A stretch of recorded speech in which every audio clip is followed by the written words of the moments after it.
Software bills of materials, the code ingredients in software. They've become the object of study as a way to discover cybersecurity vulnerabilities. Agency tech staffs find getting them is one thing, making sense of them is something else. To help, the Cybersecurity and Infrastructure Security Agency recently held an online event it called the SBOM-a-Rama. Here with what you might want to know, CISA Cyber Innovation Fellow and Chief Security Advisor at Endor Labs, Chris Hughes. Chris, good to have you back. Yeah, definitely. I'm excited to chat with you again. So when it comes to SBOMs, this is something I think it's fair to say people can gather them, but they don't know what to make of them when they get them. Is that kind of the condition of life now? Yeah, that's what many organizations and the industry would tell you. It's kind of the state of things. We initially saw a lot of push to get the SBOM as an artifact, simply because we lacked transparency, and incidents like Log4j and SolarWinds, had folks scrambling to get transparency around software they consume from the open source ecosystem. So now everyone has pushed to get these artifacts, but now it's kind of a game of, what do you actually do with it? How do we ingest it, enrich it, analyze it, make sense of it, and drive value? And do you find that most of the SBOM suppliers, that is the people that are asked for them by the government or by other large organizations, use the standard formatting? There's a couple of different standards for SBOMs such that they are easily digested. Is that pretty much conformance there? Yeah, that's correct. The two leading industry standardized formats are what's known as Cyclone DX from the OWASP organization, and then also SPDX from the Linux Foundation. And the industry is rallied around those two primary formats. There are, another one or two that have been discussed and used at some point, but those are the two that the industry has settled on at this point. And most organizations are using tools that either produce them in one or both formats. And are these readable? I mean, is there an SBOM that you can, if you have SPDX reader or a Cyclone reader on your machine, what does it look like? Is there anything visible to the human eye? Yeah, essentially it's going to break down, in a piece of software, what are the components that are within that piece of software from an open source perspective and even first party code to help you understand, what are the nested ingredients that make up this piece of software. And then also, you can get information such as what are the vulnerabilities associated with those components. So you can start to get a handle on what they call the software supply chain of understanding, what software are we consuming, what vulnerabilities are associated with it, where do we have risks and concerns, and help position you to actually do something about that. So these formatting standards then are designed to reveal the source of the code, not just the name of whatever block of code is part of it. That's correct.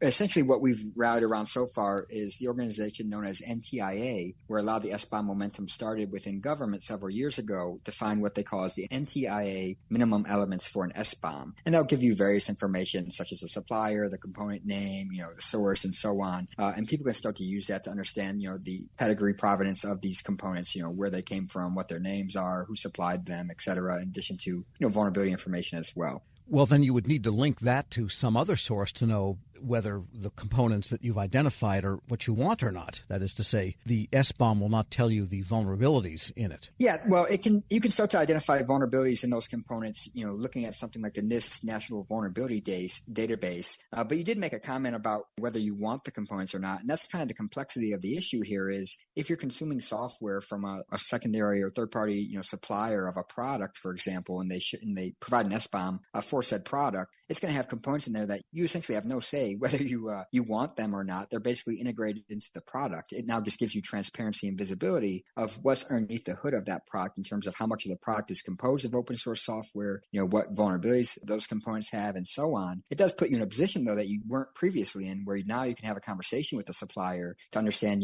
where are they on track to, remediate vulnerabilities or mitigate risk in the product, or even, potentially replace a component if it's outdated, it has a number of vulnerabilities associated with it, and so on. We're speaking with Chris Hughes. He's Chief Security Advisor at Endor Labs and a Cyber Innovation Fellow at the Cybersecurity and Infrastructure Security Agency. And it sounds like SBOM analysis, if you will, and SBOM, deriving information from it is kind of a specialty field all in itself. Yeah, it's definitely grown into that. If you look at the kind of startup ecosystem where some of the venture capital has been going, you attend some of the big industry events like RSA and Black Hat, you'll notice there's several firms that have kind of standardized themselves in a niche around SBOM analysis.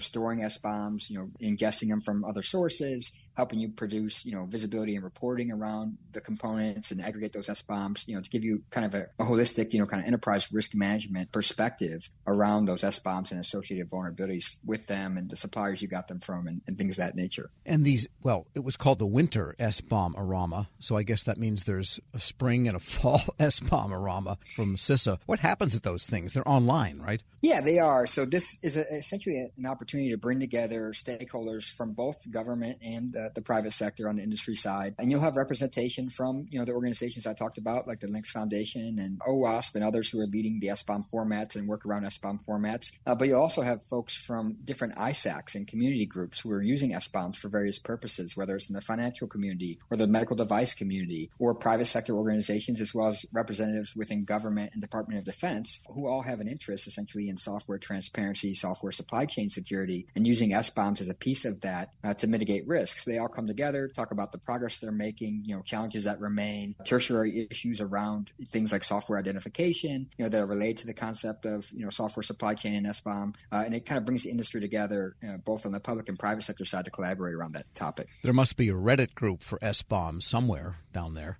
Oh, most certainly. There's several Reddit, subreddit type groups out there. There are folks that are tackling this challenge. You'll find a lot of conversation among industry groups, conferences, industry events, and it's a very hot topic for sure. Are any major software publishers reluctant to issue SBOMs because the customer could find out that the vendor didn't supply really any of its own coding, but simply assembled a bunch of stuff out there in open source and maybe put a nice front page on it for the welcome page? Otherwise, where's the value add? Yeah, there's plenty of folks, and obviously they won't necessarily say that openly. But there's plenty of folks who say that the industry pushback, or at least, what industry pushback there is around SBOMs and transparency, is due to facts such as that. There are concerns that, organizations are simply concerned that people are going to realize that they largely have compiled a bunch of open source and put, a little bow on top of it, maybe a custom proprietary code at some point, but largely it's open source components. And also, additionally, they may have concerns around, pulling the curtain back and saying, hey, we have a whole bunch of outdated, poorly maintained, and vulnerable components in this product, and we simply don't want to provide that level of transparency. They don't say it like that, but there is a lot of suspicion that,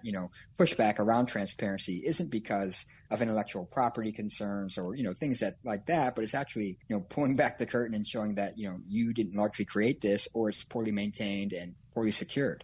Yes, if you're old enough, you remember the great scandal of the Oldsmobiles with the Chevy engines in them. It was a big deal back, I guess, must have been in the 1980s. All right, so at the most recent SBOM-a-Rama, anything earth-shaking come out? Any new learning that the industry should be aware of? Yeah, I think the biggest takeaway was what we started the conversation with.